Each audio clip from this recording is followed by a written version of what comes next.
Monsieur Grégoire Marcil, que se passe-t-il ici ce soir à cette fête si joyeuse? C'est une grande fête de famille qui couvre toute la province de Québec pour tous les jeunes qui font de la danse folklorique. Et ce soir, on se réunit autour d'un thème qui est la danse canadienne, une soirée de chez nous qui groupe des jeunes de Fort-Coulombe jusqu'à Chandler. Il y en a qui ont fait 600 000 pour se rendre à la manifestation. Et je crois qu'on appelle ça un foukmout. Qu'est-ce que c'est qu'un foukmout? C'est un terme consacré dans notre mouvement qui désigne un ralliement de fin de semaine où on enseigne de la danse l'avant-midi et l'après-midi. Et le soir, on fête dans la joie cette récréation communautaire. Et quelle sorte de danse y fait-on? Durant cette fin de semaine ici, on fait de la danse canadienne et récréative surtout. À d'autres moments dans l'année, on fait de la danse internationale et de la danse spécialisée pour le spectacle. On couvre à peu près tous les domaines du loisir-danse selon les différents goûts. Et on me dit qu'il y a une grande différence entre la danse canadienne moderne, vivante comme on l'appelle, et la danse du bon vieux temps. C'est-à-dire que la danse du bon vieux temps, telle qu'elle est vécue dans les petits villages, c'est la danse traditionnelle vivante. Parfois, il existe des groupes qui font de la démonstration, qui, pour les fins de la démonstration, l'enjolivent quelque peu.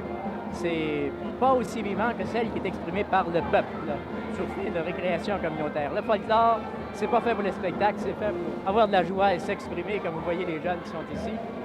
Et c'est ce qui se passe ici ce soir. Et vous allez m'excuser parce que je dois diriger un peu la fête et déjà, c'est commencé avec la musique. Alors, bonne soirée. Merci. Tu assistes souvent à ce genre de réunion? C'est la première fois. Qu'est-ce que ça te laisse comme impression? Je trouve ça tout simplement merveilleux. Je trouve que l'atmosphère est splendide. Je ne croyais pas trouver une union si forte entre les gens. Et dans ton coin, chez toi, à Arvida, est-ce que ce genre de réunion a lieu? Non, pas souvent. C'est surtout un petit groupe qui viennent au folklore. Alors, on s'amuse un peu en faisant les danses, naturellement, mais le groupe n'est jamais aussi nombreux qu'ici. Quel âge ont les jeunes? À partir de 7 ans même, 6 ans et jusqu'à 15-16 ans. À 16 ans, est-ce parce qu'ils vont vers d'autres danses? Oui, je crois. Oui. Alors, ça veut dire que vous ne faites absolument pas de twist dans votre cercle? Non, mademoiselle, ce serait une occasion spéciale d'en faire. Quel genre de danse faites-vous? Des danses canadiennes? Non, pas beaucoup de danses canadiennes parce que les gens ne sont pas habitués, mais on fait des danses folkloriques. Est-ce qu'il n'y aurait pas moyen que vous fassiez un effort pour faire plus de danse canadienne? Oh, je crois bien. Il y a toujours un effort à faire dans tout. Est-ce que vous le faites? Peut-être pas comme on pourrait le faire. Toi, par exemple, comment tu été intéressé? C'est une annonce qui est parue dans les journaux. Et, je me suis adressé au président de l'équipe. J'ai eu un essai d'1 mois. Après l'essai d'1 mois, on m'a initié à l'équipe. Et depuis ce temps, je fais partie de l'équipe. Qu'est-ce que ça te donne? Au point de vue social, ça m'a dégêné. Je suis plus intime avec les garçons et les filles. On est mieux adapté à la vie. Est-ce que les rapports avec les jeunes filles sont plus faciles depuis ce temps-là? Dans un sens. Et quel genre de danse vous faites surtout? Les danses principales des divers pays, les danses modernes d'Amérique, les danses populaires modernes, rock and roll, cha-cha, mambo. Ah, est-ce que tu appelles ça du folklore, le twist et la cha-cha? C'est le folklore des temps modernes. Est-ce celui que tu préfères?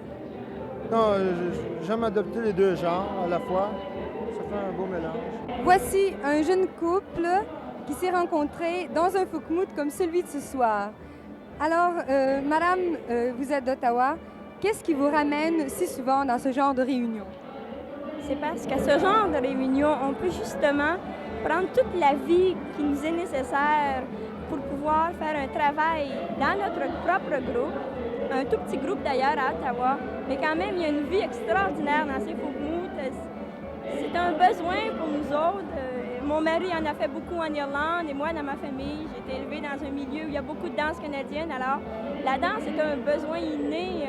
On le trouve pleinement ici dans ce foukmout. À Ottawa, qui est une ville quand même à majorité de langue anglaise, vous dites un petit groupe. Mais qu'est-ce qu'un petit groupe? 10 à 12 personnes dans notre cas. Nous ne sommes pas une équipe membre de la Fédé. Nous sommes simplement 2 membres individuels. Mais quand même, nous apportons beaucoup de matériel de ce foukmout au petit groupe à Ottawa. Vous faites beaucoup de danse canadienne? Pas tellement à Ottawa, parce que ces gens-là n'ont pas grandi avec la danse canadienne. Pour vraiment l'aimer, je crois, quand on n'est pas Canadien, il faut avoir vécu avec un peu dans son voisinage quand même. Alors, vous faites des danses internationales ou quoi? Oui, en partie internationale, beaucoup d'anglaises, irlandaises, écossaises, françaises, allemandes, beaucoup d'allemandes. Nous apprenons des danses de tous les pays et ensuite, ça nous habitue à écouter en même temps la musique de tous ces pays-là. C'est pas un peu vieux jeu et un peu sévère pour une jeune fille moderne? Oh non, pas du tout. C'est même surprenant. Si vous y mettiez vous-même, vous apprécieriez énormément le folklore. Parce que mon équipe à Drummondville, j'ai une cinquantaine qui ont commencé cet été. Et puis, ils sont tous enthousiastes. Ils sont même surpris. Ils veulent chercher comment ces pays-là vivent maintenant. Et puis, enfin, ça nous stimule une soirée de folklore. Quel genre de danse faites-vous surtout à Drummondville? À Drummondville, nous dansons surtout des danses récréatives parce que j'ai un grand nombre de jeunes qui viennent tous les soirs. Alors, nous en profitons pour danser des danses récréatives. Des danses récréatives, c'est des danses qui sont plus faciles pour les pas. Ça permet aux jeunes filles, aux jeunes garçons de danser, de se rencontrer pendant la soirée parce qu'on change beaucoup de partenaires. C'est très agréable pour les jeunes. Alors, c'est un bon moyen de rencontre, c'est ça? C'est juste. C'est juste.